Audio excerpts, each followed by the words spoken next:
RCF.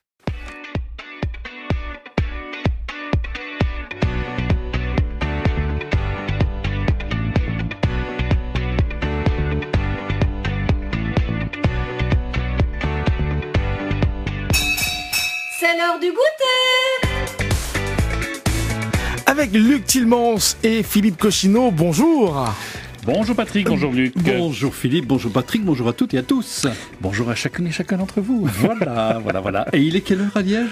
Il est 16h33 à Liège, mais je viens d'apprendre c'est la même heure à Bruges et aux autres. C'est pour Patrick, effectivement, qui nous indique toujours l'heure à Liège. Mais je pense qu'également à Mons, il est aussi 16h33. Je me tourne vers Sébastien Clip, bonjour. N'est-ce pas? Bonjour Philippe, bonjour Luc. C'est toujours 16h33 aussi chez vous? Exactement. Ah ben voilà, c'est merveilleux. Sébastien Clip, vous êtes un des cofondateurs de la fondation La Mort fait partie de la vie.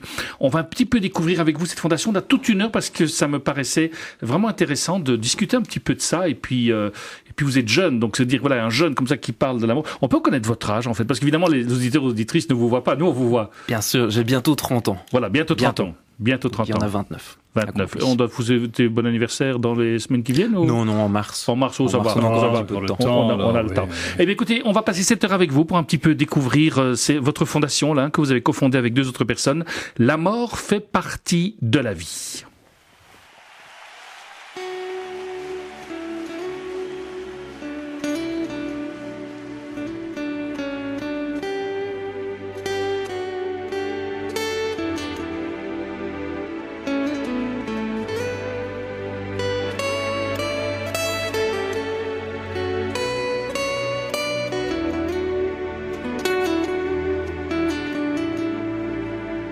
Il y a dans les yeux d'aurore, à l'encre des années, écrite sur un livre d'or, toute une histoire qui brille, c'est tout simplement sa vie et les souvenirs que je peux lire vous emmènent danser dans son passé.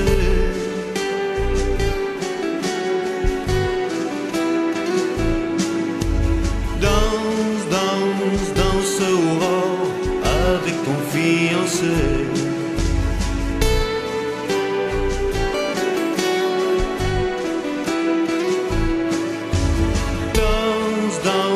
danse aurore et vive les mariés. Mais il y a dans les yeux d'aurore elle et ses enfants qui fuient l'Espagne à l'aurore.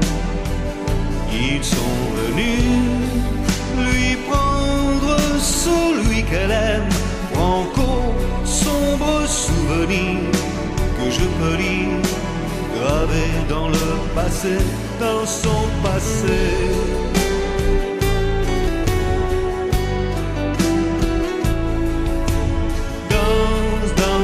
Danse l'aurore, et la fin de l'été.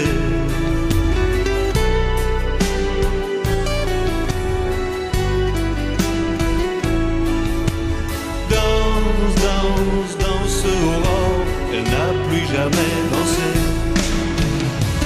L'histoire est souvent cruelle, elle a quitté le soleil pour arriver dans ce plat pays, pour que ses enfants grandissent ici.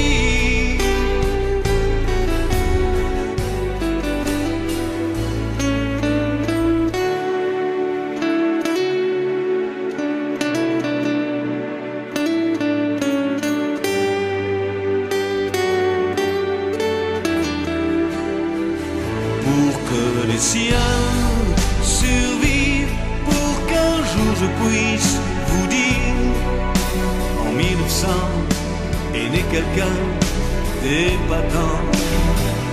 Et même si longtemps elle est restée belle, elle est à jamais fidèle aux souvenirs qui l'emmènent danser dans son passé.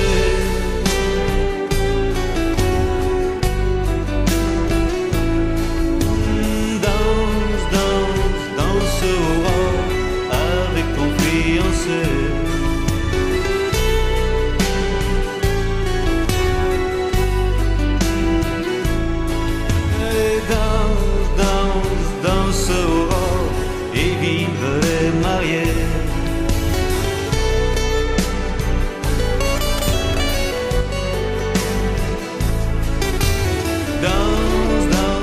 Alors, une voix qui ne s'ignore pas, celle de Pierre Absat. Je rappelle qu'il est mort le 20 avril 2002. Et aujourd'hui, comme par hasard, on parle des morts dans l'émission qui vous sort le goûter tout l'après-midi. Oui, on va pas parler des morts, Diable. on va parler de la mort qui fait partie de la mort. vie, Exactement. Patrick. Parce C'est pour faire le qu'effectivement, lien avec le mois des morts. Oui, mais enfin, ce ne sera pas triste quand même, Patrick. Mais non, c'est je pas sais que le bien. mois des morts, hein. Il y avait le 2 novembre qui était le jour des morts, et quand même la veille, on avait là tout ça, quand même. Je le sens déprimé, notre Patrick. Oui, là. c'est Je le sens facile, là, déprimé. Mais non, ce n'est pas ça. J'essaie Il de s'est rentrer- tellement habitué à ce que sa femme soit après lui. Ça doit être ça. Il déprime. Sébastien Clip, la fondation La Mort fait partie de la vie. Alors dites-nous un petit peu, c'est quoi cette fondation ? Alors, tout d'abord, j'ai envie de vous dire que nous allons effectivement parler des vivants plus que des morts. La Oui, fondation... ils sont assez silencieux. Hein. Oui, tout à fait. Tout à fait. La fondation La Mort fait partie de la vie, en réalité, elle débute en 2009-2010 autour d'un projet qui, à l'époque, était un projet davantage commercial qu'un projet d'utilité publique, ce qui deviendra par la suite.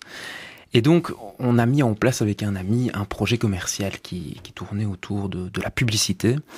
Et petit à petit, on s'est rendu compte que ce projet, d'abord, il répondait pas vraiment à nos attentes, et puis on s'est rendu compte en plus que le fait de ce projet n'était pas très porteur.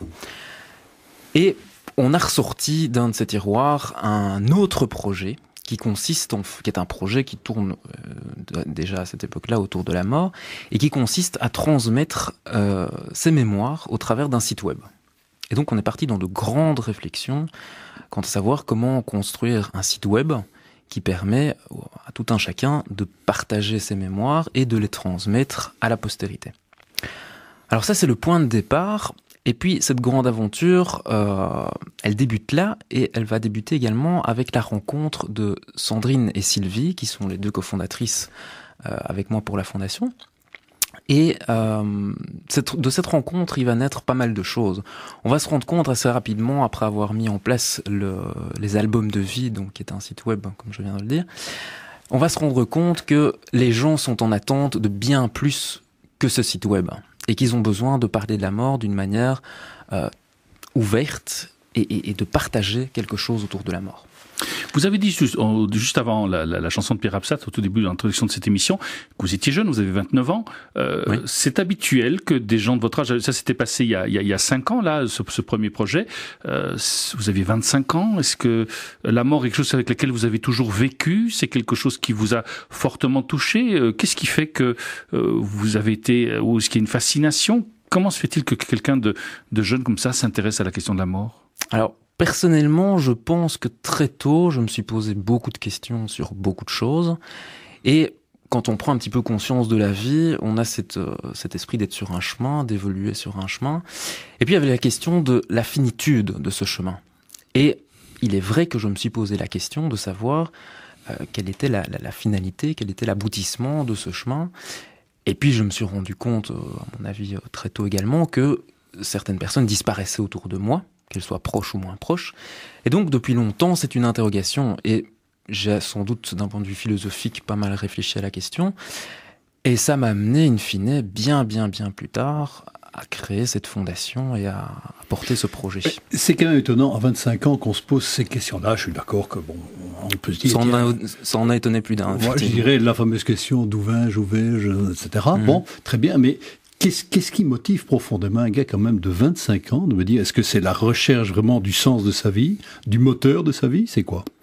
Il est certain que ça donne du sens, et au plus on côtoie la mort, au plus on côtoie des gens qui osent parler de la mort, au plus on comprend que parler de la mort a un sens dans la vie, et que ça permet d'aller beaucoup plus loin dans sa propre vie. D'un point de vue développement personnel, ça a énormément de sens de parler de la mort. Et en prendre conscience aide à mieux vivre. Une des devises qu'on a dans la fondation, c'est de vivre sereinement avec la mort, puisque la mort fait partie de la vie. Je suis d'accord, mais enfin quand même, à 25 ans, enfin moi ça fait quand même quelques années, Philippe, que j'ai eu 25 ans, mais c'est vrai que je me dis que 25 ans de la mort, attends, c'est une affaire pour bien plus tard, ça. Oui, bien sûr, on dirait que je fais un peu exception pour le coup. Mais d'un point de vue pratique, je pense que tout un chacun, et parfois on a de très jeunes enfants, des parents de très jeunes enfants qui viennent nous voir, des enfants qui sont confrontés à la mort, effectivement, la perte d'un grand-père, d'un des parents, pourquoi pas, ou d'un frère, d'une sœur. Oui. Et ce sont des questions qui sont là, qui sont présentes, et on ne peut pas faire exception. Déjà, parfois très jeunes, les enfants sont confrontés à la mort eux-mêmes. J'imagine que vos deux cofondatrices ici sont jeunes aussi, j'imagine. Je suis le plus jeune. Il y a à peu près 10 ans d'écart entre nous tous. 10 ans d'écart, donc elles ne sont pas âgées non plus. Voilà, ça monte jusqu'à 47. Si elles nous écoutent, elles seront contentes d'entendre ça. Non, mais enfin, ça me surprend quand même toujours, malgré tout ce que vous me dites maintenant, mais est-ce que vous avez été vous-même confronté à une situation de mort que vous dites, bon, peut-être un parent proche, un frère, une sœur, quelque chose qui dit que... Parce que c'est vrai que je vois de plus en plus dans des familles, elles sont confrontées à une maladie grave et souvent la mort d'un des deux parents, et les enfants sont face à ça. Il y a plein d'associations d'ailleurs qui s'occupent d'accompagnement d'enfants dans le deuil. Mais vous, c'est pas vraiment ça votre but? Non, en fait, j'ai été confronté à une mort assez prégnante il y a peu de temps, qui est la mort de ma petite cousine qui est décédée d'une tumeur au cerveau à 19 ans, mais on lui a découvert cette tumeur en réalité après avoir commencé le projet. Donc on peut pas dire que le point de départ du projet est là, pas du tout. Des cours de religion, des cours de philosophie, vous étiez dans l'enseignement officiel? J'ai toujours été très, très autodidacte, je pense. Je me suis toujours posé beaucoup de questions et j'ai toujours tenté de répondre à ces questions et d'explorer pas mal de choses. Je peux pas dire que parce que au-delà de cette question philosophique qui tourne autour de la mort, il y a aussi beaucoup d'autres sujets. Par ailleurs, je suis expert immobilier, je fais de la gestion de copropriété. Alors, le seul lien qu'on peut faire, c'est effectivement l'aspect social de tout ça, puisqu'on est clairement dans la vie des gens quand ils habitent dans une copropriété. Mais pour le reste, je m'intéresse à plein de choses. Et donc, c'est vrai qu'il n'y a pas un sujet qui a été plus prégnant qu'un autre, mais en tout cas, la mort, à un moment donné, de par l'universalité du sujet, est quelque chose qui m'a tout à fait parlé, et j'ai ressenti ce besoin de pouvoir faire quelque chose par rapport à cela pour les gens. Vous avez lu, est-ce que quand vous étiez plus jeune, ou même encore avant de commencer la fondation, vous avez commencé à lire des articles, des livres traitant de ce sujet, ou pas spécialement? Pas spécialement. Et on a pour habitude de se dire dans la fondation qu'on est finalement des citoyens lambda, qui avons constitué une fondation, mais on n'a pas la prétention d'être des professionnels de tout cela. Maintenant, évidemment, je lis sur le sujet et je suis d'autant plus attentif de par ce que nous faisons, mais on ne peut pas dire qu'on est là des professionnels, on s'inscrit parmi les citoyens lambda et on est là pour porter un projet de citoyens avant tout. Mais si vous dites que vous n'êtes pas des professionnels, je dirais, en psychologie, en accompagnement, peut-être même pas philosophe, j'en sais rien, peut-être que dans vos consoeurs, là, il y a peut-être une philosophe dans la Non, même pas. Même pas, voilà, bon. Mais qu'est-ce que vous apportez, quelle expérience ou quel bagage apportez-vous aux gens qui s'adressent à vous? Alors, c'est avant tout les gens qui apportent leurs expériences, qui sont là avec leur savoir, leur expérience autour de la mort, autour de leur réflexion sur leur propre mort ou sur celle de leurs proches. Et ce sont les gens qui alimentent, on met en place ce qu'on appelle des cafés de la mort, qui est en fait un concept suisse au départ, mais créé par Bernard Creta. Et au sein de ces cafés de la mort, on fait émerger une parole vraie, une parole simple, des gens qui ont besoin de s'exprimer par rapport à la mort. Alors, il y a des gens qui nous appellent avant le café de la mort et qui nous disent « Moi, je vais venir, mais je veux pas parler, je viens juste en observateur voir. » Et effectivement, on vient dans un café de la mort, il n'y a aucune obligation, il n'y a pas de règle, sinon le fait de s'écouter, de se respecter. Et chacun est libre de venir, de partir et de parler ou simplement d'écouter. Et je pense que ce qu'il y a de très important dans un café de la mort, c'est effectivement le fait que l'on peut entendre l'autre parler de son expérience de la mort et peut-être s'approprier et finalement créer cet écho en soi de ce qu'est la mort, de ce qu'elle peut être vécue, et qu'au-delà de l'inconnu qu'elle représente en général, il y a des gens qui ont concrètement vécu ça, qui en sont sortis vivants et qui ont trouvé une philosophie ou une manière de regarder la mort qui leur permet d'évoluer sur leur propre vie, leur propre mort et de vivre plus sereinement avec cette idée qu'un jour, effectivement, leurs proches peuvent disparaître ou eux-mêmes sont empreints de cette finitude. Vous avez des témoignages de gens qui ont vécu ce qu'on appelle le near-death experience, le fait d'être passé par... et qui viennent témoigner du fait d'être passé, ce qu'on dit, ce couloir, cette lumière, etc., puis ce retour à la vie. Vous avez rencontré des gens qui ont vécu cette expérience? Oui, tout à fait. On a rencontré d'ailleurs personnellement, avec des contacts privilégiés, on en a rencontré dans les cafés de la mort également, des gens qui partagent cette expérience. Alors, je ne l'ai pas vécu moi-même, Et c'est très interpellant. D'abord, il y a ce faisceau de convergence dans les faits de ce que vivent les personnes concrètement. Et puis, il y a cet état dans lequel les personnes qui ont vécu cette expérience, ils ressortent avec un état d'évolution sur leur propre vie, un état de bonheur, comme ils le décrivent, et c'est tout à fait interpellant. Ça donnerait même presque envie de se plonger quelques instants dans la mort pour en ressortir avec peut-être quelque chose de supplémentaire pour la vie. Sébastien Klipp, vous restez bien avec nous. On se retrouve dans quelques instants, juste après cette pause musicale qui nous est proposée par Patrick Choutard.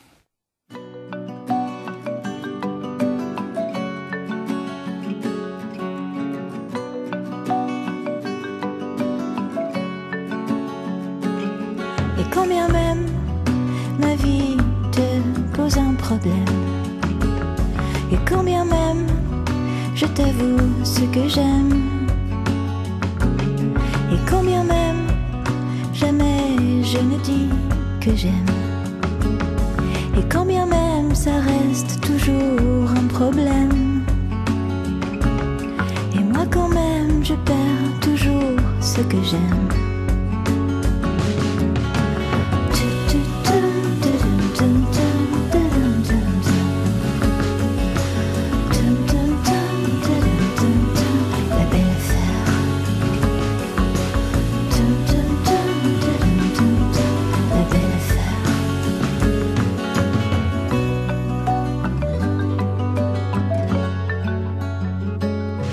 Quand bien même cette vie me pose un problème, et quand bien même tu m'avoues que tu m'aimes,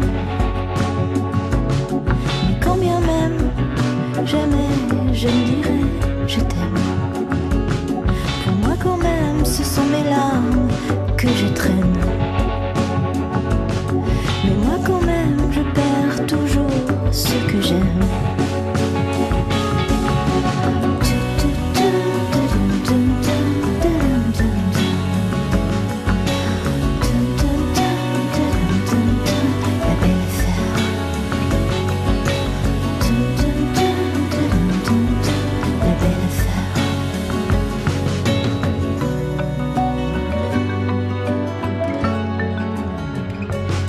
Et quand bien même ta vie me pose un problème, et quand bien même je t'avoue, oui je t'aime, et quand bien même nos nuits de silence me gênent, pour moi quand même ce sont tes coups qui m'éteignent, mais moi quand même j'oublie toujours que je t'aime.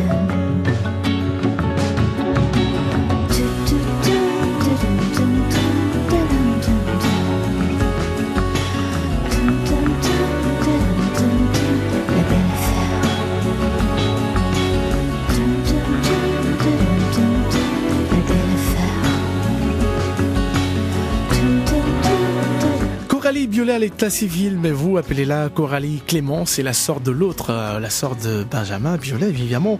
Vous êtes toujours dans l'heure du goûter avec Philippe Cochineau et Luc Tilmans. Excusez-moi Patrick, on doit connaître Benjamin Biolay? Oui, moi je connais Benjamin Biolay. Oui, c'est un auteur, compositeur, interprète. C'est incroyable, Philippe. Moi-même, je le connais. Vous aussi, vous connaissez Sébastien? Tout à fait. Sacré Philippe. Et il a même chanté pour Madame la Présidente. Bien sûr. Ah, voilà, il a même Pour qui? Présidente, Madame Sarkozy.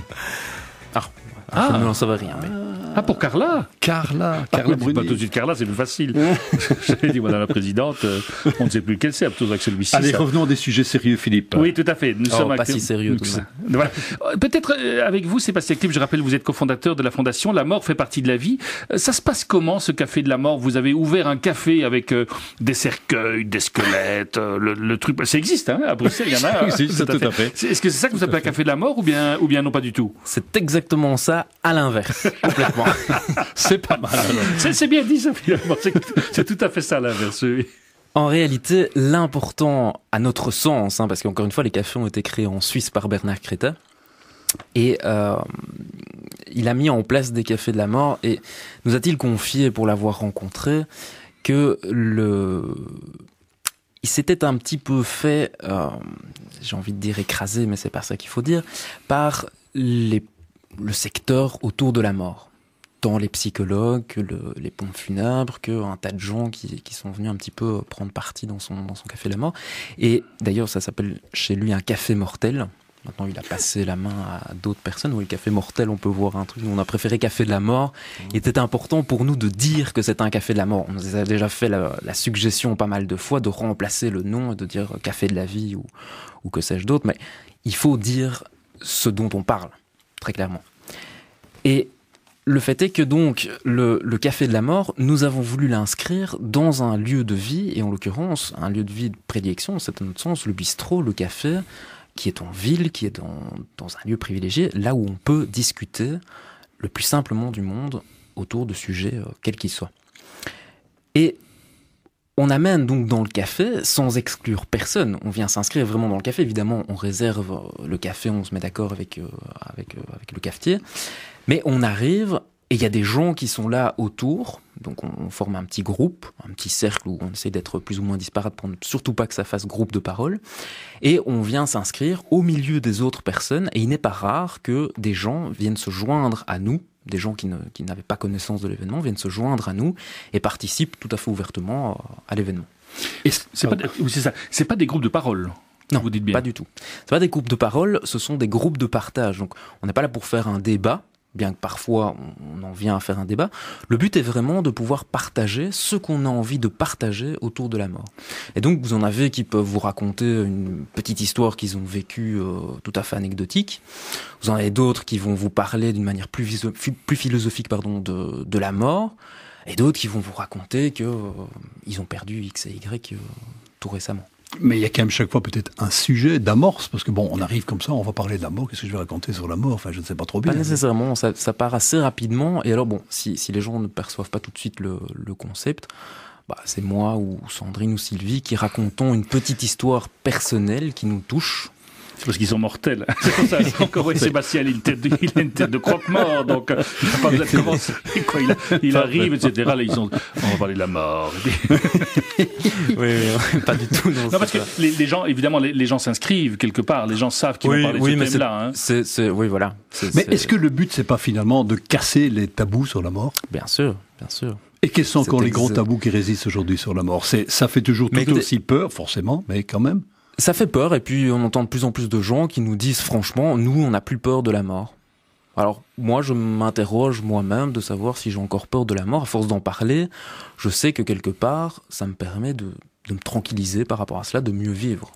Est-ce qu'il vous arrive d'avoir des gens qui pensent à la mort finalement, qui ont peut-être même des idées suicidaires, ou qui se disent, voilà, moi j'en ai marre de la vie, tiens, je peux voir de quoi il en retourne?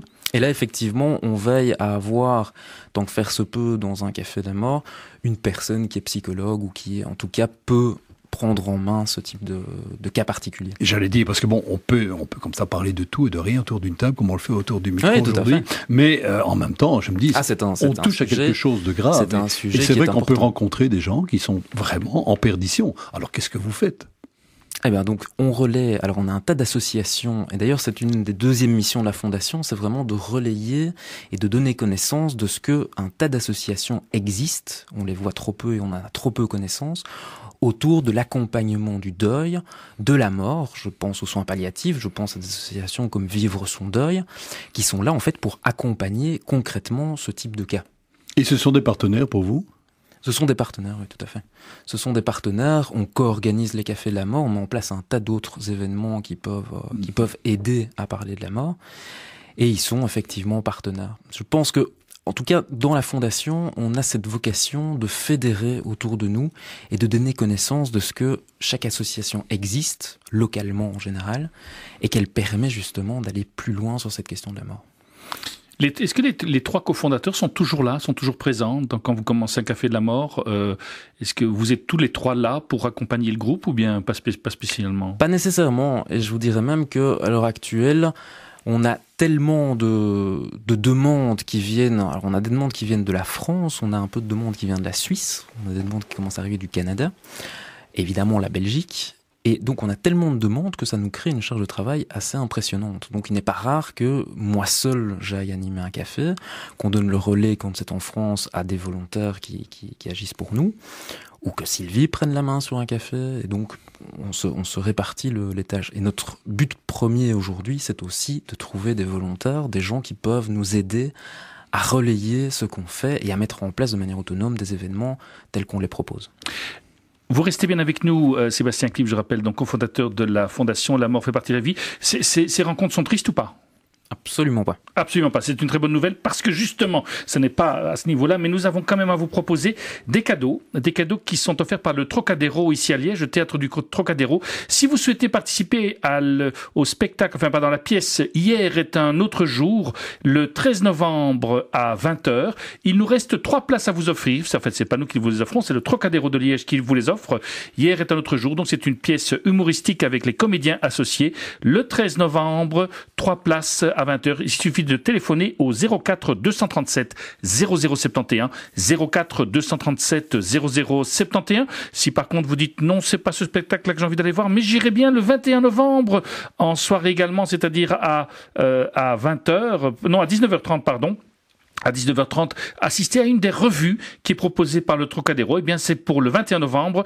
3 places également sont disponibles. Si ça vous intéresse, 04 237 0071, 04 237 0071. Quant à nous, nous allons maintenant prendre le petit train pour aller jusqu'à Wavre. Le petit train ? C'est le petit train qui s'en va de bon matin. Vous le savez, Patrick. Bien sûr, Philippe. Voilà, pour nous à Wavre, pour le Flash National. Il est 17h. Et c'est Jean-Jacques Duré qui nous donne les titres qui seront développés dans le journal national à 18h15. Jean-Jacques, bonsoir. Bonsoir Patrick, bonsoir à toutes et à tous. Eh bien, l'actualité de ce jour reste encore une fois de plus centrée sur la crise des réfugiés. Après une accalmie durant quelques jours, l'afflux de migrants a repris et la plateforme de soutien aux réfugiés tire une nouvelle fois la sonnette d'alarme. Les membres de cette plateforme citoyenne redoutent que 1000 demandeurs d'asile se retrouvent à la rue dans la capitale, faute d'infrastructures pouvant les accueillir.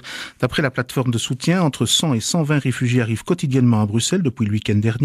Et comme l'Office des étrangers a reçu hier 150 demandeurs d'asile, 270 autres ont déjà été reconvoqués dans une semaine. Il faudra donc héberger ces personnes pendant 10 jours, en plus des primo-arrivants qui s'ajouteront durant ce délai. Le porte-parole de la plateforme citoyenne craint donc que le manque de places d'accueil disponibles pousse les gens à ouvrir une sorte de jungle de Calais en plein Bruxelles. Précisément, toujours en matière de réfugiés, pour faire face à l'urgence, le secrétaire d'État à l'asile, Theo Franken, souhaite rétablir 1000 places de pré-accueil à Bruxelles contre 500 actuellement disponibles au WTC 3. L'Office des étrangers ne parvient pas à enregistrer immédiatement tous les nouveaux demandeurs d'asile, on vient de le dire. En attendant leur inscription, les migrants peuvent patienter au WTC 3 situé à proximité. Mais Theo Franken a expliqué à nos confrères de l'agence belga que l'Office des étrangers est constamment à la recherche de nouvelles places d'accueil. La ministre de la Mobilité, Jacqueline Galland, ne répond plus aux journalistes. Ce matin, plusieurs confrères ont tenté leur chance lors d'une visite à Bruxelles, mais sans succès. La ministre visitait la Direction Générale du Transport Aérien, la DGTA, dans le bâtiment du SPF Mobilité à Bruxelles. À l'entrée, des journalistes de la RTBF et de RTL ont interpellé Jacqueline Galland suite aux différentes révélations de ces dernières semaines, mais celle-ci a gardé le silence. Enfin, sachez encore que 25 millions d'euros ont été jetés à la poubelle. Il s'agit du changement de cap concernant le maintien en activité des réacteurs Doel 1 et Doel 2. Cela coûte cher. En fait, les préparatifs pour leur démantèlement décidés sous le gouvernement précédent avaient déjà commencé. Le gouvernement actuel a décidé de prolonger la vie de ces centrales. Il faudra donc payer les travaux qui avaient été entamés. Enfin, 2 informations que nous développerons aussi dans notre journal national. D'ici 35 ans, la Belgique pourra compter près de 12% de musulmans. Et en Europe, la population de musulmans aura presque doublé. Et puis, des chercheurs de l'université de Leuven ont sorti leurs calculettes. D'après leurs estimations, un véhicule diesel coûte en moyenne 700 € par an à la collectivité. Voilà, bonne fin d'après-midi à l'écoute d'RCF Liège et à tout à l'heure. À tout à l'heure, Jean-Jacques.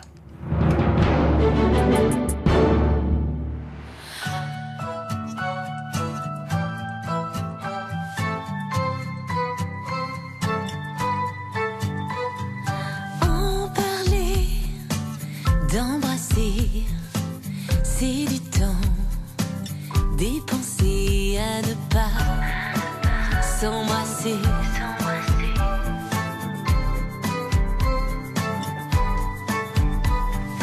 En parler, d'embrasser, c'est du vent, de brasser des baisers, de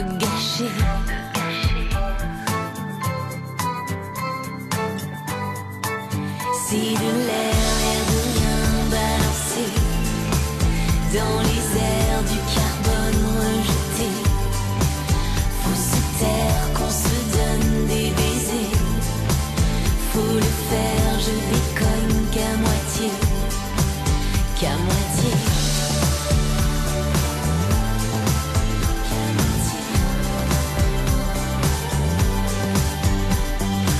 En secret, s'embrasser, le voilà, le secret et sa langue, la garder.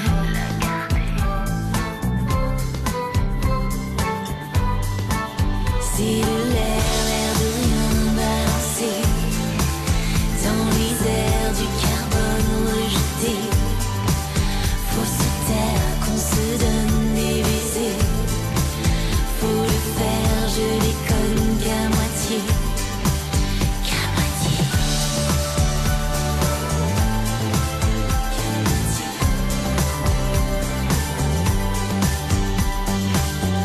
À dire vrai, s'embrasser, qui pourrait s'en passer, et d'ailleurs, qui voudrait.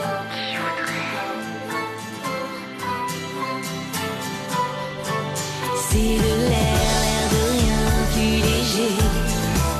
C'est de l'air mine de rien échangé. Faut se taire, qu'on se donne des baisers. Faut le faire, je déconne qu'à moitié. C'est de l'air de rien balancé, dans les airs du carbone rejeté. Faut se taire, qu'on se donne des baisers. Faut le faire, je déconne qu'à moitié. Elisa Tovati, l'actrice et chanteuse française à l'instant qui nous interprétait S'embrasser, extrait de son dernier album, l'album baptisé Cabine 23. Et toujours dans l'heure du goûter, Philippe Cochineau, Luc Tilmans, et là on réinvité bien sûr. Oui, Patrick, alors je rappelle que si vous souhaitez passer une excellente soirée, aller voir la pièce humoristique Hier est un autre jour au théâtre du Trocadéro, eh bien 3 places vous sont offertes. Pour les obtenir, c'est 3 fois une place. Si vous n'avez bien que d'une, vous n'en prenez qu'une, si vous laissez pour les autres. Et c'est au 04 237 0071, 04 237 0071. Si par contre vous avez envie d'assister à une des revues du Trocadéro, eh bien avec sa petite touche bien liégeoise, c'est le 21 novembre à 19h30 et c'est également donc 3 places vous sont aussi offertes. C'est un cadeau du théâtre du Trocadéro. 04 237 0071. On revient vers vous, Sébastien Klipp. Vous êtes cofondateur de la fondation La mort fait partie de la vie. Petite question, vous avez le sentiment que notre société aujourd'hui, elle nie un peu la mort ? On a ce sentiment, oui, que la société effectivement fait de la mort un tabou et que on y gagne à tenter de lever ce tabou et à regarder la mort en face quand il faut la regarder en face, ou parfois même anticipativement. Aborder la mort peut effectivement aider à se préparer à certains événements qui sont inéluctables. Chacune est confronté à la mort, quoi qu'il en soit, pour soi-même ou pour ses proches. Et donc, il vaut mieux aborder cette question-là que de la laisser de côté. Parce qu'en fait, quand on parle de la mort, évidemment, c'est très difficile, parce que lorsqu'on fera l'expérience de sa propre mort, c'est au moment où on mourra. Donc, en fait, quand on partage, on fait l'expérience de la mort de l'autre. Tout à fait. Donc, c'est quelque chose ça qui rend le paradoxe de la mort, finalement, c'est que c'est sa propre mort dont fera... Juste une question comme ça, est-ce que vous avez déjà écrit votre testament ? Non, pas encore. Pas encore, et j'irai même plus loin, je n'ai pas non plus encore pris toutes ces dispositions qui consistent à organiser le don d'organes et un certain nombre de choses. J'ai envie de, mais ça c'est une question personnelle, j'ai envie de laisser la main à mes proches, tant que peut-être je suis encore jeune, ça à mon avis ça va évoluer avec le temps, j'ai envie de laisser la main à mes proches que pour savoir ce qu'ils veulent faire de moi après la mort. Mais justement, moi, ça me mène un peu à cette question aussi. Me dit, mais est-ce que de plus en plus, on veut tout maîtriser, hein, on veut maîtriser son job, sa santé, sa famille, etc. Est-ce qu'on ne veut pas aussi avoir une maîtrise sur sa mort ? Bah bien sûr. Je pense que la science aujourd'hui tend à éluder la mort, à aller le plus loin possible dans la vie, alors que parfois l'individu lui-même est en demande de mourir. Et je pense que c'est important de regarder ça avec avec peut-être un regard simple et vrai, et de parfois voir que les gens ont envie de mourir. Il est arrivé dans un café de la mort qu'on rencontre un monsieur qui devait avoir peut-être 90 ans. Et ce monsieur nous a partagé qu'il avait perdu son épouse dans les 5 années qui avaient précédé. Et il nous a raconté que son épouse était partie sereinement, qu'il en avait beaucoup discuté avec elle, qu'il savait qu'elle allait mourir, qu'elle était prête à mourir.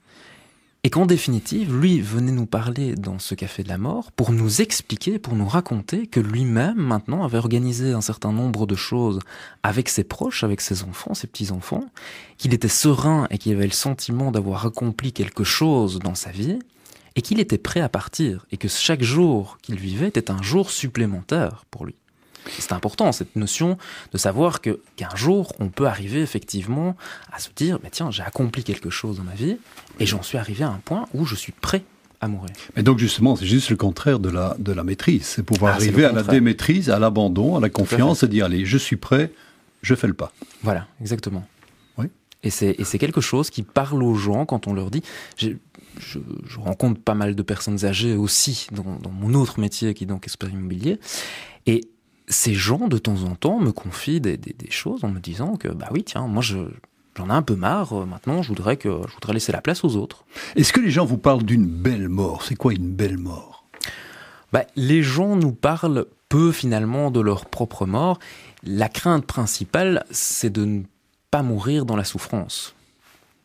Alors, la crainte, c'est de mourir dans la souffrance. Oui, pardon. La crainte de mourir dans la souffrance. Mais donc, voilà, il nous parle plutôt de cette crainte-là que d'avoir une belle mort. Alors, il y en a certains qui voudraient mourir dans leur sommeil. Il y en a d'autres qui nous partagent qu'au contraire, ils veulent être conscients pour ce départ-là, et absolument conscients. Donc voilà, on a un petit peu tout, et puis je pense qu'il n'y a pas une vision de la belle mort, il y a la mort de chacun qui est une mort particulière, et je pense qu'il faut respecter chaque vision des choses par rapport à cela. Est-ce que lors de ces rencontres, la question de la foi vient sur la table ? J'imagine que oui. Oui. Alors, il faut savoir que la Fondation La Mort fait partie de la vie. Elle n'a pas de couleur politique et pas de religion attitrée. Et donc, nous avons vocation à nous adresser à tous. Donc ça peut être, et de temps en temps viennent des sujets d'ailleurs qui traitent de la question de la confession, de la foi, de l'après-vie, cette étape de la mort également. Mais juste, je rappelle, j'ai peut-être l'occasion de lancer, le 15 novembre, sur la RTBF, sur la Une, on aura le plaisir de parler de ça avec vous, Sébastien Klipp, et justement dans un des reportages qui est proposé donc dans le cadre de l'émission Enquête de sens, c'était une fois, où où j'ai le plaisir de vous accueillir sur le plateau, il y a un reportage où on voit bien un café de la mort, et on voit entre autres à un moment donné une dame qui parle avec, je ne sais plus avec qui d'ailleurs, et elle avait une bière devant elle, si je me rappelle bien, et discute, oui, non, mais on sera ailleurs, on sera ce qu'on appelle le ciel, et on retrouvera les autres, etc. Donc c'était vraiment, pour elle, ça avait l'air assez clair. Oui, tout à fait.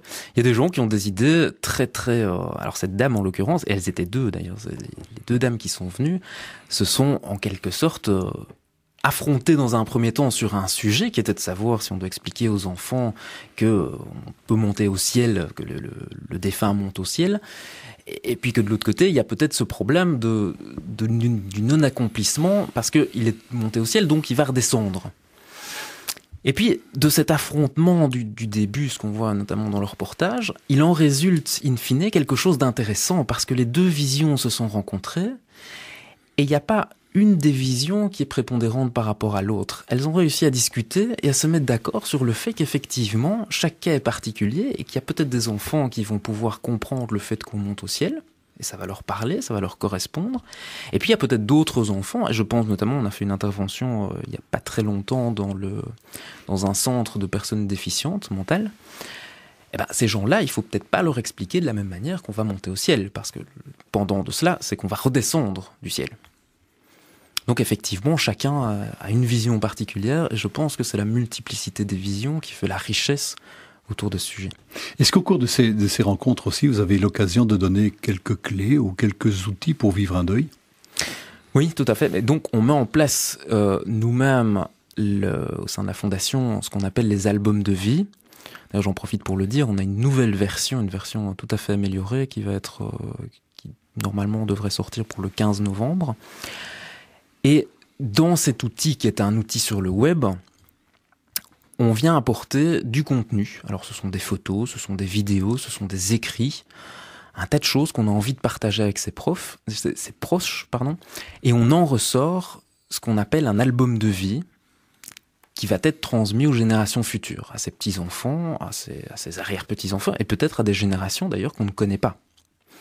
Tout cela dans le but aussi de donner une certaine conscience de ce que nous vivons dans une société. Et dans cette société, il y a cette notion de génération et qu'on doit peut-être aussi penser aux générations futures. Une question de transmission d'héritage ? Exactement.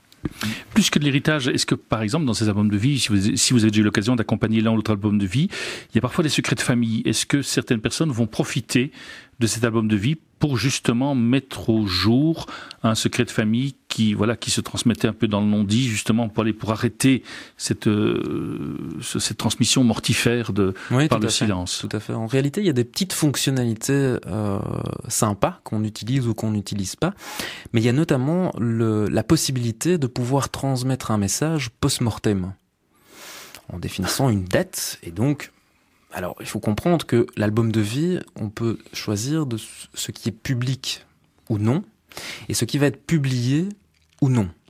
Publié, entendu, avant la mort. Et donc, on peut vraiment partager toute une partie de cet album de vie avec ses proches en étant vivant, de son vivant. Et puis, il y a toute une partie que l'on peut dédier à après sa mort. Ça, c'est une petite fonctionnalité supplémentaire qu'on a ajoutée. Est-ce qu'il y a des gens qui font un album post-mortem, donc pour quelqu'un qui est déjà décédé ? Il y en a qui le font. Maintenant, nous avons pris le parti de faire, parce qu'il y a déjà beaucoup de sites qui permettent effectivement de créer des petites annonces et des petits lieux de recueillement. Donc nous avons pris le parti de mettre en place un site, un album de vie que la personne rédige elle-même pour ses proches. Alors elle peut le faire avec ses proches, mais en tout cas, il est important que la personne participe à la conception de son album de vie. C'est ça, mais donc il n'est pas question que moi je commence à relater sur ce site les faits héroïques de mon grand-père à la Deuxième Guerre mondiale. Mais pourquoi pas, parce que ça fait partie de votre histoire. Et donc, faisant partie de votre histoire, ça fait pleinement partie de vous, et c'est quelque chose que vous pouvez transmettre. Oui, parce que c'est vrai qu'à partir du moment où, si Luc, vous ne le racontez pas dans la vie, voilà, cette histoire-là, c'est un moyen que l'histoire se poursuive. Dans ces rencontres que vous avez, etc., est-ce qu'il y a de la place pour les larmes ? Est-ce que c'est quelque chose qui se vit, ou bien c'est pas tellement... Il y a de la place pour les larmes, mais il y a aussi de la place pour les rires, et puis il y a de la place à l'émotion, il y a de la place à la légèreté. Je pense par exemple à une petite anecdote qu'on nous a racontée. C'est une dame qui est venue et qui nous a raconté que son mari était décédé dans le sud de la France. Et puis dans toutes les modalités pour rapatrier le corps de son mari défunt, elle prend un taxi et le taximan est noir. Et le fait est que tout le long du taxi, le taximan lui a parlé d'un tas de choses, ils ont partagé leur vie, ils se sont partagés un tas d'histoires. Arrivée en Belgique, elle avait oublié que son époux était décédé. Et elle en rigole, bien évidemment. Elle a fait son deuil, elle a évolué sur cette chose-là. Et donc voilà, ce sont des petits moments de rire. Et puis de temps en temps, effectivement, on a des gens chez qui certaines choses font écho, certaines histoires rappellent à d'autres histoires. Et là, effectivement, il y a des larmes qui sont parfois des larmes de tristesse, parfois des larmes de bonheur aussi, parce qu'on entend des choses qui sont fortes et qui donnent envie de partager. Vous avez été formé à l'écoute, vous avez été formé à quelque chose pour accompagner comme ça ces groupes Non, et je vous dirais même que... Alors, moi, personnellement, je suis médiateur, donc ça donne effectivement quelques petits outils. Vous avez déjà quelque chose, quoi. Quelques petits outils, on dira ça. Je suis pas formé, mais je suis médiateur, quoi. Sébastien. L'humilité, c'est beau, c'est beau. Mais non, par ailleurs, on a l'habitude de se dire passeur de parole. Et en réalité, ce qu'on fait dans un Café La Mort, on anime très peu. En tant qu'animateur, on fait très peu de choses parce que les choses circulent en général. Il se passe quelque chose entre les gens. Quand on parle d'un sujet aussi universel que celui-là, qui touche tout le monde sans distinction, il se passe quelque chose dans l'esprit des gens et j'ai même envie de dire qu'il flotte quelque chose là au-dessus. Vos parents ou vos grands-parents, quand ils vous entendent, vous êtes cofondateur de la fondation La Mort fait partie de la vie, ils se sont pas dit, notre gamin quand même... J'ai eu certaines interrogations, c'est vrai. Non, mais je pense... Enfin, les gens qui me connaissent bien savent que j'ai un côté en moi qui a besoin de défis. Et soyons clairs, constituer une fondation d'utilité publique comme on l'a fait, c'était pas chose facile. C'est non seulement beaucoup de fonds à libérer, c'est beaucoup d'investissements personnels et d'investissements en temps. Et c'est finalement un grand défi que de mettre ça sur pied, et puis de le relayer, de le porter, et finalement de le transmettre à des volontaires. On est d'ailleurs en attente de beaucoup de volontaires que pour relayer tout cela. Et voilà, il y a ce côté défi en moi qui, je pense, motive beaucoup de choses également. Donc vous avez créé un site web. Alors on peut peut-être préciser un peu quel est ce site web, déjà que nos auditeurs puissent voir où ils peuvent aller trouver ce site. www.lamortfaitpartiedelavie en un mot, .com. Lamortfaitpartiedelavie.com. Voilà. Et alors sur ce site, je sais pas, moi quelqu'un dit, moi j'aurais envie de raconter mon histoire. Qu'est-ce qu'il doit faire? C'est un outil particulier, il faut s'inscrire, il y a des conditions financières. Comment ça marche? Alors moi j'invite tout un chacun à d'abord découvrir le site, à se l'approprier, et puis peut-être à s'inscrire dans la newsletter, puisque la newsletter, on ne fait pas une newsletter régulière, on fait une newsletter quand un événement précis a lieu, et on essaie de cibler les choses pour ne pas non plus noyer les gens d'emails. Et puis pour le reste, on a de temps en temps des gens qui nous envoient spontanément un témoignage que l'on publie. On a des gens qui nous envoient des écrits ou une photo un peu plus spécifique. Et donc on se fait rédacteur, ou on se fait metteur en page, si on peut appeler ça comme ça, de ces témoignages et de ces gens qui ont envie de partager simplement quelque chose. Donc ça veut dire que les gens peuvent vous fournir la matière, si j'ose dire, vous allez faire la mise en page. Voilà. Ou bien est-ce que les gens peuvent faire la mise en page en disant moi j'ai envie d'un écran je veux tel... on fait la mise en page parce qu'il faut rester dans une cohérence graphique pour le site web, mais on a vraiment des témoignages qui arrivent et qui sont assez intéressants. Dans le cadre de ces témoignages que vous recevez, est-ce que vous avez le sentiment qu'il y a des différences culturelles en fonction des pays d'où l'on vient, dans l'approche de la mort, que la personne d'origine africaine va vivre son rapport à la mort différemment de la manière dont nous on le vit en Belgique ou d'autres cultures, Amérique latine, Asie, etc. Est-ce que vous avez eu l'occasion de pouvoir toucher des personnes qui étaient originaires de différents endroits avec justement des approches différentes de la mort? Oui, tout à fait. Et d'ailleurs, on a mis en place il y a quelques années, puis on l'a interrompu faute de temps, on a mis en place ce qu'on a appelé le tour du monde de la mort.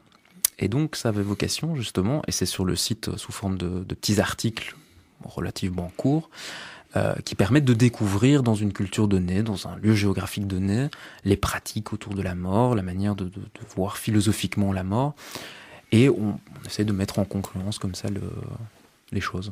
Qu'est-ce qui vous a le plus surpris, vous, quand vous regardez un petit peu le tour du monde de la mort, qu'est-ce que vous dites, tiens, ça c'est... Mais il y a beaucoup de pratiques qui sont surprenantes. Moi, ce qui m'émerveille aujourd'hui, c'est essentiellement de voir que les gens deviennent créatifs par rapport à la mort. Je pense, c'était vendredi passé, j'ai participé à l'inauguration d'une forêt qui s'appelle la forêt des arbres du souvenir, qui est quelque chose qui a du sens pour les gens. Quand on en discute avec les gens, on se rend compte que ces arbres du souvenir ont vraiment du sens. C'est un projet qui est porté par Alexia Williams. Et plutôt que d'aller éparpiller des cendres dans un columbarium ou de conserver ça dans une urne, la proposition qui est faite est de venir dans la forêt, de choisir un arbre et d'éparpiller les cendres et d'épandre les cendres au pied de l'arbre. Et cet arbre sert de mémorial pour la personne. Alors, c'est un contexte tout à fait différent de ce dont on a l'habitude. C'est un lieu de recueillement pour l'avenir. Et c'est un lieu, surtout un lieu de vie où les gens peuvent se promener. Et je trouve que ce type d'initiative-là, avec ce genre cette créativité, est particulièrement intéressante. Et il y a de plus en plus d'initiatives comme cela qu'on a, nous, en tant que fondation, la vocation de supporter, de soutenir et de relayer. Et moi, je m'émerveille, et j'invite d'ailleurs tout un chacun qui a un projet autour de la mort, de près ou de loin, à nous le partager, et tant que faire se peut, on le relayera et on aidera à mettre en place ce type de projet. Vous avez le sentiment que les gens qui viennent participer à vos cafés ou bien à votre site web, est-ce qu'ils sont plus familiers de la mort? Est-ce qu'ils sont moins paniqués, j'ai envie de dire? Est-ce que c'est quelque chose, disent, je peux l'intégrer vraiment dans ma vie, dans mon quotidien, penser à la mort sans grande peur, bien que ça reste toujours inquiétant, mais se dit, est-ce que vraiment vous voyez une évolution chez ces personnes? Vous les revoyez de temps en temps, j'imagine, ils ne viennent pas qu'une fois. Mais c'est-à-dire qu'au sortir d'un café, il se passe quelques jours, et puis on a quelques personnes qui de temps en temps nous rappellent ou nous envoient un petit mail en nous disant, mais ça m'a fait du bien de participer à ce café. Ça m'a fait du bien, ça m'a permis de poser une réflexion, de de réfléchir à certaines choses, et puis surtout, peut-être d'ouvrir une vision différente sur ce qu'est la mort, sur la manière de percevoir la mort. Et ces personnes, finalement, c'est un petit peu leur tour concret et humain qu'on en a, c'est que ces personnes évoluent sur elles-mêmes par rapport à la question de la mort. Et quel est le participant type à peu près à vos cafés ? C'est complexe parce que d'abord on est ouvert à tous. On a des jeunes, parfois on a une personne de 12 ans. Mais c'est plutôt exceptionnel, j'imagine ça. Qui avait perdu sa grand-mère, qui avait besoin d'en parler. Alors les parents l'ont déposée. Et puis les parents sont partis, sont venus la rechercher un peu plus tard en nous la confiant. Et elle a pu entendre des gens qui parlaient de la mort simplement, elle a pu comprendre pas mal de choses. On a des gens qui ont perdu un enfant, donc on a là dans le deuil périnatal. On a mis d'ailleurs en place, il y a peu de temps, pour la première fois en Belgique, la journée internationale de sensibilisation au deuil périnatal. C'est le 15 octobre, donc ça va se reproduire chaque année. Et on a donc une multiplicité de personnes. On a des personnes plus âgées qui viennent nous voir avec parfois une problématique bien précise de savoir, mais tiens, comment est-ce que j'aborde la question de la mort avec mes enfants, mes petits-enfants? Je sais pas le faire, je ne sais pas comment ouvrir le dialogue là-dessus, et en plus ils sont fermés. Et donc, ils peuvent écouter aussi de partage au travers du café de la mort, le partage que d'autres ont réussi à mettre en place au sein de la famille, et peut-être prendre comme ça des idées, des outils, certaines choses qui leur parle. Dans un livre d'Elisabeth Kubler-Ross, je me rappelle, La mort est un nouveau soleil, elle abordait à un moment donné par rapport aux personnes qui savaient qu'elles allaient mourir, enfin on sait tous qu'on va mourir un jour, mais enfin touchés par la maladie, etc., qu'à un moment donné on passe aussi par une phase de colère dans cette réalité-là. Vous avez aussi parfois des gens qui se traversent cette phase-là, où ils sont en colère par rapport à la vie, par rapport à la mort, l'injustice qu'ils vivent. Je n'en ai pas rencontré spécifiquement autour de la mort. Maintenant, il y a des gens qui sont révoltés d'avoir perdu un proche, et qui sont révoltés de ce que la maladie leur a pris un proche, ou de ce qu'un accident leur a pris un proche. Mais là, on est clairement dans une phase de deuil, avec toutes les étapes qu'il faut accomplir dans une phase de deuil. Et la personne qui vient au café de la mort, voilà, ça participe à son projet de deuil, mais vous leur dites on se revoit dans 6 mois ou bien non? Non, c'est tout à fait libre, Donc, ils sont très bienvenus s'ils veulent revenir. Et puis, on fait confiance aux gens. Je pense que si les gens ont envie de revenir, ils vont revenir. Et puis, s'ils ont pris ce qu'ils avaient besoin de prendre au travers d'une seule rencontre, c'est magnifique. C'est qu'on a accompli le ce que je voudrais savoir, c'est est-ce que il y a un café qui a lieu à tel endroit, tel jour, telle heure. Vous avez déjà prévu le café suivant dans la même région? Ça se fait à la demande. Donc, on a des demandes qui viennent d'un petit peu partout. Et ces demandes, on les met en œuvre. On essaye que ce soit en symbiose avec les demandeurs, avec les gens qui sont demandeurs, que pour mettre en place un café dans lequel on sait qu'on aura un nombre minimum de participants, et puis on leur demande peut-être de participer aussi à l'affichage dans leur région d'un certain nombre d'affiches, et à faire le bouche à oreille nécessaire que pour mettre en place un café. D'initiative, nous mettons aussi en place régulièrement des cafés de la mort dans différentes régions, en fonction de ce qu'on pressent. Alors Sébastien Klipper, nous arrivons doucement à la fin de cette émission. À l'expérience de vos 5 ans maintenant d'expérience de Café de la Mort, etc. La fondation a été créée en 2013. En 2013. Mais le projet date d'un peu avant. 5 ans. Quelle serait votre vision, votre définition de la mort? Votre définition personnelle de la mort? La mort, c'est la manière, à mon sens, de donner du sens à sa propre vie. Cette finitude qu'est la mort, pour moi en tout cas, elle m'a donné conscience qu'il y avait une forme d'urgence à vivre sa propre vie et à la vivre pleinement tant qu'on peut le faire. Ça m'a aussi donné conscience que je suis dans une continuité de génération, et j'ai envie de regarder un peu plus loin que moi-même, de me placer dans la société, dans l'humanité, et de me dire tiens, qu'est-ce qui va se passer au-delà de moi? Je vais avoir des enfants, des petits-enfants, etc. J'ai envie de leur léguer peut-être quelque chose. La mort, pour moi, en tout cas, elle se passe à ce niveau-là. C'est quelque chose qui a du sens et qui apporte du sens. C'est la dernière page de votre livre? Ouf, ça en est loin. C'est très loin d'être la dernière page de mon livre. Merci à vous Sébastien Klipper. Je rappelle, si vous voulez toutes les informations, vous le trouvez sur le site www.lamort La mort fait partie de la vie.com. Voilà, tout à fait. www.lamortfaitpartiedelavie.com. Merci beaucoup à vous. Et puis, de nombreuses pages encore à écrire, puisque nous savons que la mort ne sera pas la dernière pour vous. Ne sera pas la dernière pour nous non plus, je pense. Non, moi, j'ai encore plusieurs livres en chantier sur cette thématique-là. Voilà. Merci à vous. Et puis, de toute façon, nous nous retrouverons dès demain 16h30 pour de nouvelles aventures. Au revoir.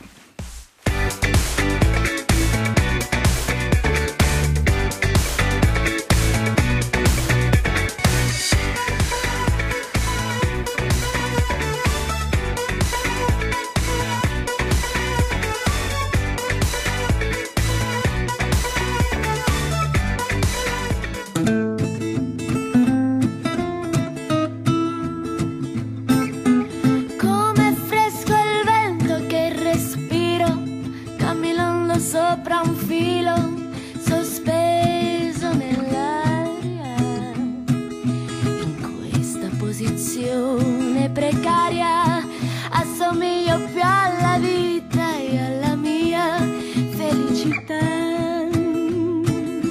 Non opporre alcuna resistenza, è la legge che permette di restare in equilibrio. Un piede dopo l'altro sono caduta sull'asfalto e ho sentito il mio dolore. Siamo nella stessa strada, sotto le mie scarpe ci sono le spine mentre tu calpesti pietre di diamanti. Sono un passo indietro e stringo serpenti denti. Ho indossato l'abito migliore, tra i capelli ho messo un fiore e il profumo era nell'aria. Ma i miei sforzi sono stati vani, i suoi occhi erano lontani con la sua celebrità. Non riporre alcuna aspettativa, una buona alternativa per evitare delusioni. Ma la speranza è sempre in agguato e mi ha spinto in un fossato per tornare al mio dolore. Siamo nella stessa vita, ma nelle tue mani la mia sembra quasi finita. Oltre le parole ci sono occhi di pietra da lanciare contro la luna, offesa e delusa.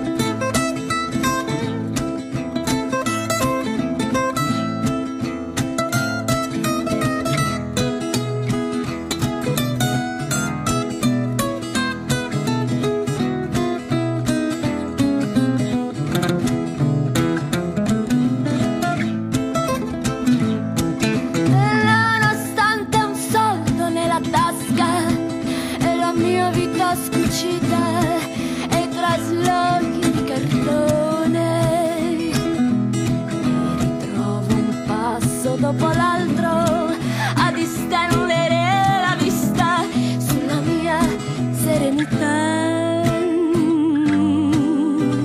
Siamo nella stessa vita, ma nelle tue mani la mia sembra quasi finita. Oltre le parole ci sono occhi di pietra da lanciare contro la luna, offesa e delusa. Siamo nella stessa strada,